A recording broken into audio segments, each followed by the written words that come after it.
ರಾಘಣ್ಣ ಬಂದಿದ್ದಾರೆ. ಎಷ್ಟು ಸಿಮಿಲಾರಿಟಿಗಳು ಹೇಳಿದ್ದಾರೆ. ನಿಮಗೆ ನೆನಪಾಗುವಂತ ಏನಾದ್ರು ಒಂದ್ 2-3 ಸಿಮಿಲಾರಿಟಿ ಅದ್ರ ಜೊತೆ ಆಡ್ ಮಾಡೋದಾದ್ರೆ? ಅಂದ್ರೆ ನಮ್ಮ ಇಬ್ರು ಭಾವನೆಗಳು ಒಂದೇನೆ, ಅಂದ್ರೆ ಫೀಲಿಂಗ್ಸ್. ಯಾಕಂದ್ರೆ ಯಾವತ್ತೂ ಯಾವುದಕ್ಕೂ ಜಗಳ ಆಡಿಲ್ಲ. ನಾನು ಆಗ್ಲಿ, ರಾಘು ಆಗ್ಲಿ, ಅಪ್ಪು ಆಗ್ಲಿ, ಯಾವ ವಿಷಯಕ್ಕೂ ಜಗಳ ಆಗಿಲ್ಲ. ಅಂದ್ರೆ ಜಗಳ ಮಾತೇ ಬರಲ್ಲ. ಅಂದ್ರೆ ಎಷ್ಟೋ ನಾ ಹೇಳಿದ್ದೆ ಆಕ್ಚುಲ್ ಆಗಿ ಒಂದೊಂದ್ಸತಿ ಈ ಪ್ರಾಪರ್ಟಿ ಡಿವಿಷನ್ ಎಲ್ಲ ಬಂದಾಗ ಹಿಂಗೆ ಹಂಗೆ ಅಂತ ಏನೋ ಮಾತಾಡಿದ್ರು. ಬಟ್ ಯಾವತ್ತು ನಾವು ಪ್ರಾಪರ್ಟೀಸ್ ಇದು ಬೇಕು ಅದು ಬೇಕು ಅಂತ ನಾನಾಗ್ಲಿ, ರಾಘು ಆಗ್ಲಿ, ಅಪ್ಪು ಆಗ್ಲಿ ಯಾವತ್ತು ಇದು ಮಾಡಿದವ್ರಲ್ಲ. ಯಾವತ್ತು ಅದಕ್ಕೆ ನಮಗೆ ಪ್ರಾಪರ್ಟಿ ಅಪ್ಪ ಇಲ್ಲ. ನಮ್ಗೆಲ್ಲ ಏನೊಂದು ಬಿಲೀಫ್ ಅಂದ್ರೆ ಎಲ್ಲ 3 ಜನಕ್ಕೂ ನಮ್ಮ ಪಕ್ಕದಲ್ಲಿ ಹೆಸರೇ ಒಂದು ದೊಡ್ಡ ಪ್ರಾಪರ್ಟಿ. ಅಪ್ಪಾಜಿನ ಹೆಸರು ನಮಗೆ ಪಕ್ಕದಲ್ಲಿರೋದು ಅದಕ್ಕಿಂತ ದೊಡ್ಡ ಆಸ್ತಿ ಇನ್ನೇನು ಬೇಕಾಗಿಲ್ಲ. ಆ್ಯಂಡ್ ನಾನು ಯಾವಾಗಲೂ ನಾನು ಅಣ್ಣ ಅಂತ ಯಾವತ್ತೂ ನಾನು ಅವನ ಮುಂದೆ ಇದು ಮಾಡ್ಕೊಂಡಿಲ್ಲ. ನಾನು ಯಾವಾಗಲೂ ಫ್ರೆಂಡ್ ಥರನೇ ಬಿಹೇವ್ ಮಾಡಿದೆ. We have enjoyed a lot together. But only ಬೇಜಾರಾಗಿದ್ದು ನನಗೆ ಅವನು ದಿಢೀರಂತ ಅವನಿಗೆ ಆ ರೀತಿ ನನಗೆ 2013 ಹಂಗೆ ಆಗಿದ್ದು ನಮಗೆ ಒಂಥರ. ನಾನು I was broken a lot.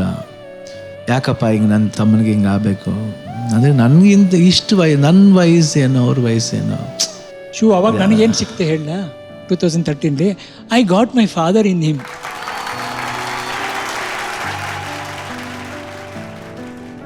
ನಮ್ಮ ತಂದೆಯವ್ರನ್ನ ಅಲ್ಲಿ ನೋಡ್ಬಿಟ್ಟೆ ನಾನು.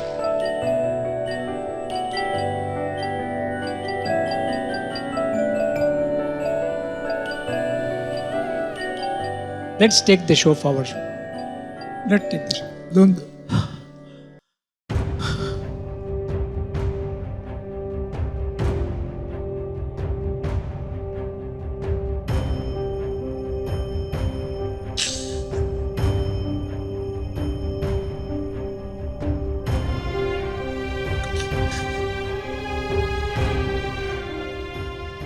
ಅಭಿಮಾನಿಗಳಿಗೆ ನಾವು ಸಮಾಧಾನ ಮಾಡ್ಬೇಕು ಶಿವ. ಈಗ ನಮ್ಮ ಕುಟುಂಬ ಥರ ಇದ್ದಾರೆ. Be strong Shiva. ನೀವು ದೊಡ್ಡ ಮಗ ದೇವಸ್ಥಾನದ ಎದುರುಗಡೆ ಇರ್ತಾರೆ ಗರುಡಗಂಬ, ಆ ಥರ ಇರ್ಬೇಕು ಶಿವ. ಏನು ಬಂದರೆ ಬಾ ಗುದ್ಕೊಂಡು ಹೋಗು ಅಂತ ಹೇಳ್ಬೇಕು ನೀವು.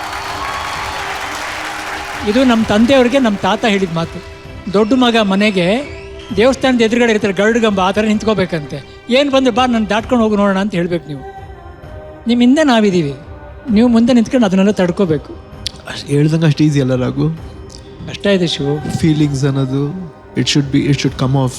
ಯಾಕಂದ್ರೆ ನಮ್ಮಲ್ಲಿ ಇಟ್ಕೊಂಡಷ್ಟು ಅದು ಡೇಂಜರ್ ಅದು. ಯಾಕಂದ್ರೆ ಇದೆಲ್ಲ ನೋಡಿ ನಾವು ಬದುಕಿದೀವಲ್ಲ, ಅದೇ ಒಂದು ಬೇಜಾರಷ್ಟು.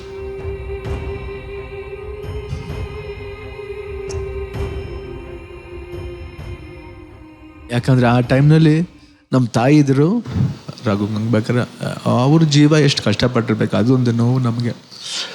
ಅಪ್ಪಾಜಿ ಅವ್ರು ಹೊರಟೋಗ್ಬಿಟ್ರು ಬೇಗನೆ 2006. ಯಾಕಂದ್ರೆ ಅವರೇನೋ ಇದ್ಬಿಟ್ಟಿದ್ರೆ ಪಾಪ ಅವತ್ತೇ ಇವಡ ಬ್ರೋಕನ್ ಡೌನ್. ದೇವರೇನೋ ಅವ್ರನ್ನ ಕರ್ಕೊಂಬಿಟ್ಟು ಅದಾದ್ಮೇಲೆ ಅಮ್ಮ ಅದು 12 ವರ್ಷ ಇದ್ರು ಪಾಪ. ಅವ್ರಿಗೆ ಎಷ್ಟು ನೋವಾಗಿರಬೇಕು. ನಮ್ಗೆ ಅದೊಂದು ಬೇಜಾರು. But always I love him. And ನಂಗೊಂದು ಖುಷಿ ಏನಂದರೆ ಎಲ್ಲ ಪ್ರೊಡ್ಯೂಸರ್ಸ್ಗೂ ಥ್ಯಾಂಕ್ಸ್ ಹೇಳಬೇಕು. ತಿರ್ಗಾ ವಾಪಸ್ಸು ರಾಘು ಆ್ಯಕ್ಟ್ ಮಾಡ್ತಾ ಇದ್ದಾನೆ, ಹ್ಯಾಪಿಯಾಗಿದ್ದಾನೆ. ಅದು ನನಗೆ ನಿಜವಾಗ್ಲೂ ಎಲ್ಲ ನಿರ್ಮಾಪಕರಿಗೂ ನಿರ್ದೇಶಕರಿಗೂ ತುಂಬ ಥ್ಯಾಂಕ್ಸ್ ಹೇಳ್ತೀನಿ. ಯಾಕಂದರೆ ನನ್ನ ತಮ್ಮನ್ನ ಬ್ಯುಸಿಯಾಗಿಟ್ಟಿದ್ದಾರೆ.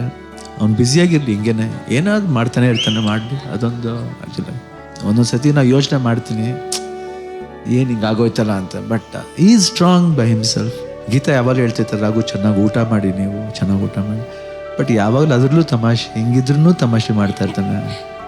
ಎಲ್ಲವನ್ನ ನಗಿಸಿ ಮರಿತಾರೆ, ಎಲ್ಲರನ್ನೂ ನಗಿಸ್ತಾರೆ, ತಾವು ನಗ್ತಾರೆ, ನಗು ಮೂಲಕ ನೋವನ್ನ ಮಲಿತಾರೆ. ರಾಘಣ್ಣ ಏನೆಲ್ಲ ತಮಾಷೆ ಮಾಡ್ತಾರೆ. ನಿಮ್ ತಮಾಷೆಯ ಕ್ಷಣಗಳನ್ನ ನಮ್ ಜೊತೆ ಹಂಚ್ಕೊಳ್ಳಿ. ನೀವ್ ಹೆಂಗೆಲ್ಲ ರೇಗಿಸ್ತಿದ್ರಿ. ಶಿವಣ್ಣನ್ ಕಾಲ ಎಳ್ದಿದ್ದುಂಟಾ ಅಪ್ಪಾಜಿ ನೀವು? ಅದು ದೇವಸ್ಥಾನದ ಎದುರುಗಡೆ ಗರುಡಗಂಬಮ್ಮ, ಅದನ್ನ ಎಳಿಯಕ್ಕಾಗುತ್ತೆ?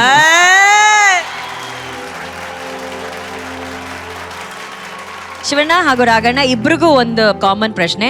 ಅವರ ಜೊತೆ ತುಂಬಾ ಮರೆಯಕ್ ಆಗದೆ ಇರುವಂತಹ ಒಂದು ಸನ್ನಿವೇಶ ಅಥವಾ ಘಟನೆ ಅಥವಾ ಕ್ಷಣ ನೀವು ಶೇರ್ ಮಾಡೋದಾದ್ರೆ ಎಂಜಾಯ್ ಮಾಡಿರೋಂಥ ಮೂಮೆಂಟ್ ತುಂಬಾ ಇದೆ. 50 ವರ್ಷದ ಜೊತೆಗಿದ್ವಿ ನಾವು. ನನಗೆ ತುಂಬಾ ಜ್ಞಾಪಕ ಇರೋದಂದ್ರೆ ಆಸೆಗೊಬ್ಬ ಮೀಸೆಗೊಬ್ಬ ನಡಿಬೇಕಾದ್ರೆ ನಾನು ನಮ್ಮ ಅಣ್ಣ ಮನೆ ಗಾರ್ಡನ್ಲಿ ಏರೋಬಿಕ್ಸ್ ಮಾಡ್ತಿದ್ವಿ. ಶಿವಣ್ಣ ಅವರು ಸ್ಪೀಡಾಗಿ ಮಾಡಿ ಕೈ ಮುರ್ಕೊಂಡ್ಬಿಟ್ರು. ಶಿವಣ್ಣ ಅವ್ರದ್ದು ಇನ್ನೂ ಆ ಮಾರ್ಕ್ ಇದೆ. ಅದು ಅವ್ರದ್ದು ಎಷ್ಟು ಮುರ್ಕೊಂಡ್ಬಿಟ್ರು ಅಂದ್ರೆ ಅಲ್ಲಿಂದ ನಾವು ಹಾಸ್ಪಿಟ್ಲ್ಗೆ ಹೋಗಿದ್ವಿ ಜೊತೆಗೆ. This is the one Shivanna. ಈ ಕಡೆ 3 ಪೀಸು, ಆ ಕಡೆ 2 ಪೀಸ್ ಆಗಿದೆ. ಅಮ್ಮಂಗೆ ಫೋನ್ ಮಾಡಿದ್ದೆ, ನೀ ಬಾ ಕಂದ, ಇಲ್ಲೇ ನೀ ಬೆಳಗ್ಗೆ ಒಟ್ಟು ಬಾ, ಚೆನ್ನೈಗೆ ಬಾ. ಅಲ್ಲೇ ಕರ್ಕೊಂಡೋಗಿ ಆಪ್ರೇಷನ್ ಮಾಡಿಸ್ಬಿಟ್ರು. 2 ಆಪ್ರೇಷನ್ ಆಯಿತು.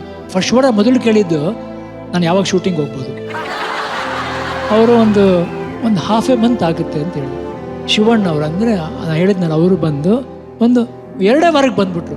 ಯಾವ ಪಿಕ್ಚರ್ ಮಾಸ್ಟರ್ ನೀವು ಕೇಳಲೇಬೇಕು, ಯಾವ ಪಿಕ್ಚರ್, ಆಸೆಗೊಬ್ಬ ಮೀಸೆಗೊಬ್ಬ ಸಾಂಗು, ಬೊಂಬಾಟೋ ನಾನು ಅವನ ಜೊತೆಗೆ ಮಾಡಿದ್ವಿ. ಅದಕ್ಕೆ ವಾಪಸ್ ಬಂದು ಮಾಡಿಬಿಟ್ರು. ಅದು ಸಿನಿಮಾ ಶಿವಣ್ಣ ಅವ್ರು ಬಿಡಲ್ಲ, ಶಿವಣ್ಣ ಸಿನಿಮಾ ಬಿಡಲ್ಲ. ಅಂದರೆ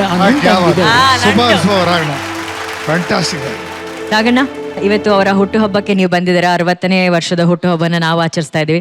ಶಿವಣ್ಣನಿಗಾಗಿ ಈ ಕ್ಷಣ ದೇವರಲ್ಲಿ ಕೇಳ್ಕೊಳ್ಳೋದಾದ್ರೆ ಏನ್ ಕೇಳ್ಕೊತೀರಾ ನೀವು? ಇದು ನಮ್ಮ ಅವ್ವ ಇದ್ದಾರಲ್ಲ, ಅಪ್ಪಾಜಿ ಅವ್ರ ತಾಯಿ, ಅವರು ನಮ್ಮ ತಂದೆಗೆ ಏನೋ ಬೇಡ್ಕೊತಿದ್ರಂತೆ. ನಮ್ಮ ತಂದೆ ಹೋಗಿ ಕೇಳಿದ್ರಂತೆ, ಏನವ್ವ ಏನ್ ಬೇಡ್ಕೊತಿದ್ಯವ್ವ ಅಂತ.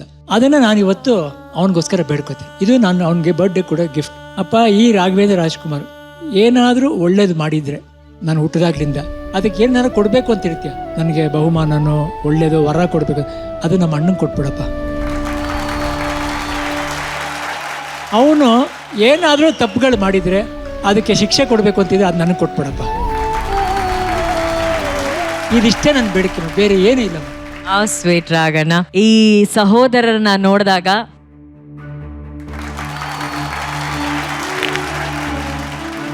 ಯಾರ ದೃಷ್ಟಿನೂ ನಿಮ್ಮ ಮೇಲೆ ಬೀಳದೆ ಇರಲಿ. ಆ್ಯಂಡ್ ರಾಘಣ್ಣನ ಬಗ್ಗೆ ನಮ್ಮೆಲ್ರಿಗೂ ತುಂಬ ಹೆಮ್ಮೆ ಏನಂದರೆ, ಅವರು ಅವರ ಕುಟುಂಬವನ್ನು ಮಾತ್ರ ಪ್ರೀತಿಸಲ್ಲ, ಪ್ರತಿಯೊಬ್ಬರನ್ನು ಕೂಡ ಒಂದು ಗಿಡ ನೆಡಿ ಸಾಕು ಅಂತ ಸಂದೇಶ ಕೊಡ್ತಾ ಇದ್ದಾರೆ. ಆ ಒಂದು ಥಾಟ್ಗೆ ನಿಜಕ್ಕೂ ಒಂದು ಸ್ಟ್ಯಾಂಡಿಂಗ್ ಓವೇಷನ್. ಯಾಕಂದರೆ ಆ್ಯಂಡ್ ಇವತ್ತು ಪ್ರತಿಯೊಬ್ಬರು ರಾಘಣ್ಣನ ಮಾತನ್ನ ಬಂಗಾರದ ನುಡಿ ತರ ಪಾಲಿಸ್ತಾ ಇದ್ದಾರೆ. ನೀವು ಎಲ್ಲೇ ಹೋಗಿ ಅಭಿಮಾನವನ್ನ ಒಂದು ಗಿಡ ನೆಡೋದ್ರ ಮೂಲಕ ಅವರು ಮಾಡ್ತಾ ಇದ್ದಾರೆ. IAS ಓದುವಂತಹ ಆಸಕ್ತರಿಗೆ ಒಂದು ಅಕಾಡೆಮಿ ಶುರು ಮಾಡಿದ್ದಾರೆ. ವಿದ್ಯಾದಾನಕ್ಕಿಂತ ಇನ್ನೊಂದು ದಾನ ಇಲ್ಲ ಅಂತ ಹೇಳ್ತಾರಲ್ಲ, ಆ ವಿದ್ಯೆಗೆ ಅವ್ರು ಕೊಡ್ತಾ ಇರುವಂತಹ ಮಹತ್ವಕ್ಕೆ Raghanna hats off. More power to you. ಇನ್ನಷ್ಟು ಜನಕ್ಕೆ ನಿಮ್ಮ ಕಡೆಯಿಂದ ಸಾಕಷ್ಟು ಬಳುವಳಿ ಬರೋ ರೀತಿ ಆಗ್ಲಿ ಅನ್ನೋದು ನಮ್ಮ ಆಸೆ. ಆ್ಯಂಡ್ ನೀವಿಲ್ಲಿ ಬಂದು ಅವರಿಗೆ ವಿಶ್ ಮಾಡೋದಕ್ಕೆ, ಈ ಕ್ಷಣವನ್ನ ಇನ್ನಷ್ಟು ಅರ್ಥಪೂರ್ಣ ಮಾಡೋದಕ್ಕೆ ನಮ್ಮೆಲ್ಲರ ಪರವಾಗಿ ತುಂಬ ಹೃದಯದ ಧನ್ಯವಾದಗಳು. I am blessed. ನನ್ನ ಒಂದು ಕೊನೆ ಒಂದು end it, but take positively. Yes Appu, you rest in peace. Shivanna, you live in peace. I am peaceful. Thank you so much Raghanna. Thank you so much. ಬರಲಿ ಒಂದು ಚಪ್ಪಾಳೆ ರಾಘಣ್ಣನ್ಗೆ please. Thank you so much Shivanna.